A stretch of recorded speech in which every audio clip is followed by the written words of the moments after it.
Welcome back to Eye on Politics. Now to the newly drawn 32nd Congressional District. Because of redistricting last summer, this district is going to flip from a Democratic majority to a Republican majority. And as a result, there are 9 Republicans vying for the nomination. Among them, Ryan Binkley, who ran for president 2 years ago and who has been advertising heavily on TV for this seat.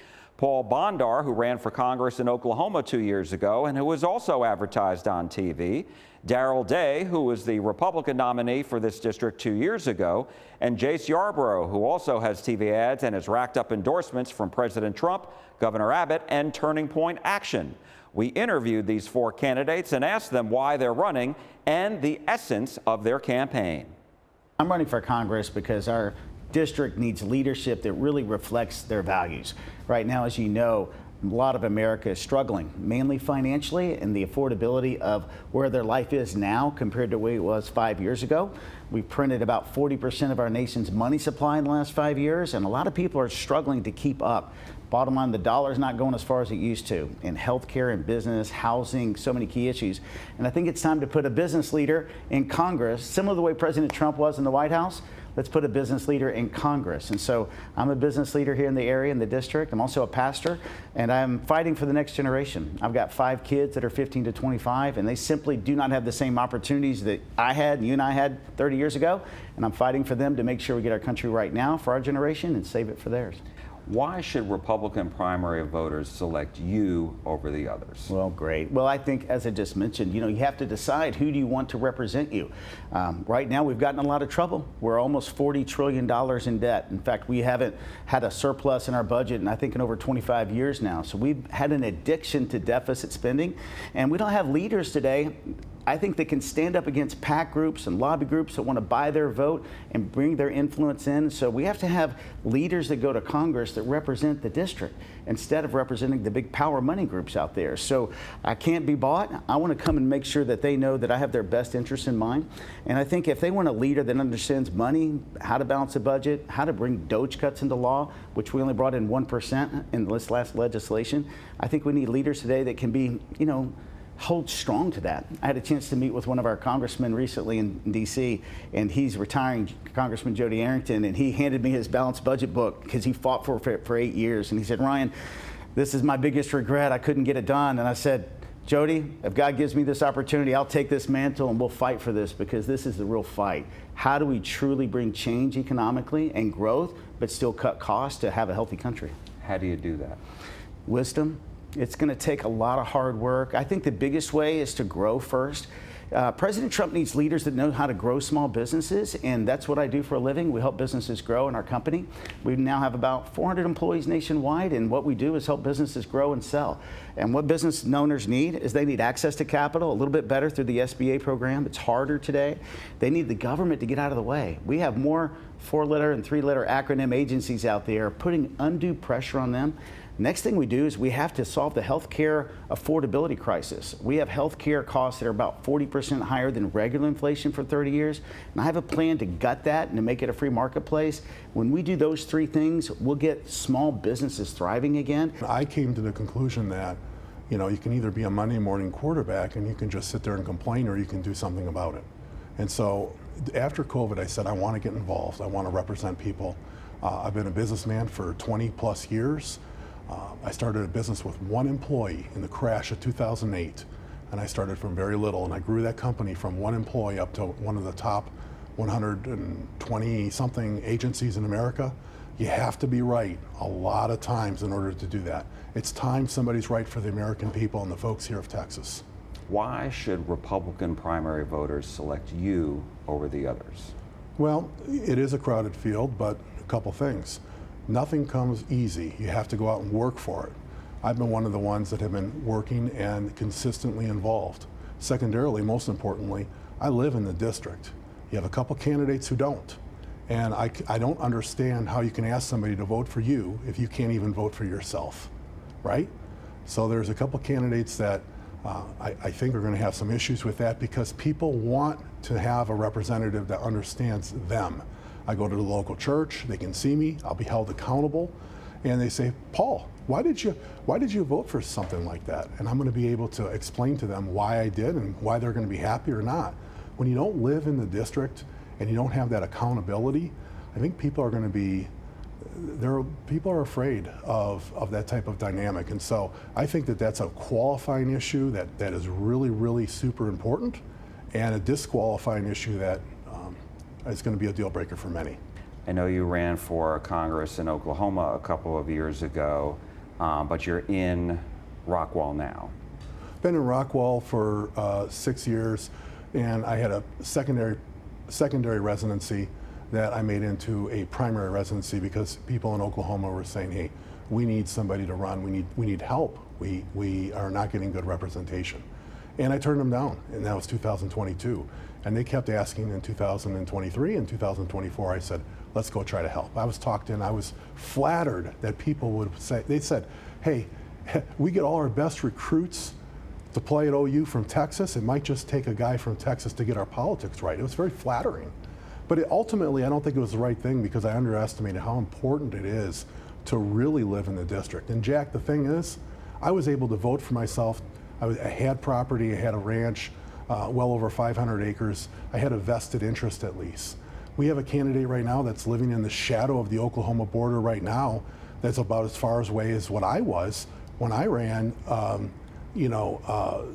initially and decided to change my residence to my primary residence, but hasn't done that and can't vote for himself. I'll tell you, it's right here. It's the U.S. Constitution. We have drifted away from the basic tenets that have made our country great. And it seems like year by year, for almost 250 years, it seems like we float further away from the Constitution. And there are other countries that have constitutions. Russia has a constitution surprisingly similar to ours, and obviously they don't follow it, right? We have to get back to the Constitution, and that's very, very central to my campaign, and that's why I'm running. Why should Republican primary voters select you over the others? Very, very clear difference. Number one, I'm one of the few that actually lives in the district. Majority of the candidates in this race don't even live in the district. Some of them live an hour outside the district. We also are not accepting out-of-state PAC money. There are some candidates in this race that are taking a lot of money from out-of-state PACs, and they're going to be beholden to out-of-state PACs. We're endorsed by over 50 GOP precinct chairs in the district. We are the grassroots campaign. We are, like I said, endorsed by a lot of conservative Republican leaders, and that is our focus. Also, I'm more of a hardliner on immigration. I've spoken out more forcefully about supporting ICE agents, even when they're, pilloried by the Democrats, pilloried by the liberal media. We have to support ICE agents in deporting criminals and also all illegal immigrants. Now, if they want to come back in the country, that's great. We are a nation of immigrants and we want them to come back, but the right way, the legal way.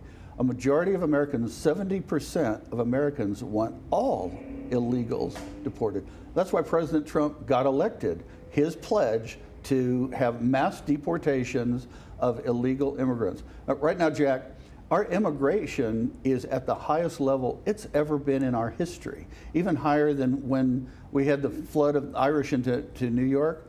Our level of immigration is the highest it's ever been, and we need to take a pause on immigration. I've suggested a 5-year pause on immigration. Maybe if there's a Nobel Prize winner in biochemistry, we'll let a couple in, but basically a pause on immigration so the people here can assimilate, and also so we can set up the system to properly vet immigrants coming to our country. I mean, if you don't have a border, you don't have a country, and that's what Americans voted for when they voted for President Trump. We looked around, saw the field, and realized that there wasn't a viable America First candidate in the race. And so we got in order to be that and to provide for the people of Texas 32 that option.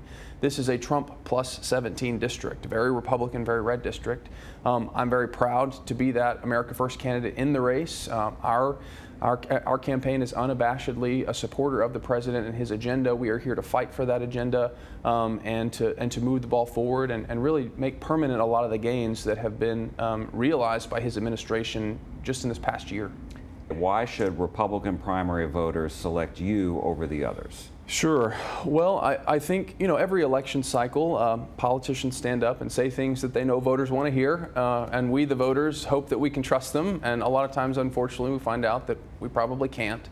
I would say the first thing is look at the past actions and behavior of each of the candidates in the race. And so I'm very proud of my history and the things that I've done to demonstrate my commitment to putting America first, whether it's standing up to wokeism in the military or refusing the COVID-19 vaccine when others attempted to force it on me, whether my employer or the military itself, starting a classical Christian farm school for my children and other children in my community whose parents didn't want them to be indoctrinated with a lot of unfortunate ideologies that we all realize were being pushed on our kids kind of during COVID. And so I think that's an important piece. And so, I'm very much open and authentic about my convictions. They're very consistent, and the president's agenda is very consistent with my past.